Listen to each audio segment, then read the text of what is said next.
আমরা চাই আমাদের দেশের পার্লামেন্ট হাস্যরসাত্মক এবং অহংকার অহমিকা দম্ভ প্রদর্শনের জায়গা না হয়ে সেটা যাতে মানুষের অধিকার আদায়ের অধিকার রক্ষার জায়গা হয়ে ওঠে।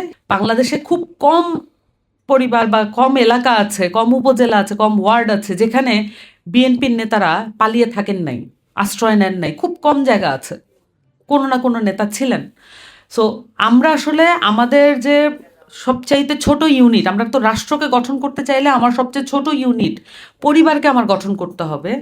আমি দেখতে পাচ্ছি এই অধ্যাদেশ 4টির মধ্যেই এমন উপাদান আছে যে আমরা আমাদের সবচেয়ে ছোট ইউনিটগুলোকেও, পরিবারকেও ক্ষতিগ্রস্ত করছি নানান ফরম্যাটে, নানান লেভেলে। সো এইটা আমার কাছে মনে হয় সবচাইতে আমাদের আলাপের বিষয়বস্তু হওয়া উচিত। আর কৌশলের যে আইনি কৌশলের ব্যাপার, এটা পরিষ্কারভাবেই বলছি। পাঞ্জাবের জগতে একটি বিশ্বস্ত নাম, শাবাব এথনিক ওয়্যার। আমাদের বাংলাদেশে যত রকমের আইনি কৌশলবিদ আছেন, যারা ইউজুয়ালি লয়ার্স হয়ে থাকেন, ব্যারিস্টার হয়ে থাকেন, তারা মূলত তাদের পারদর্শিতা দেখানোই একমাত্র মূল লক্ষ্য হয়ে থাকে। তাদের কত পারদর্শীভাবে তারা নিজেরা একটা পজিশন নিতে পারছেন, তার অপোজিশনের মূল লক্ষ্য থাকে কত পারদর্শীভাবে এই পজিশনকে ডিবাঙ্ক করতে পারছেন।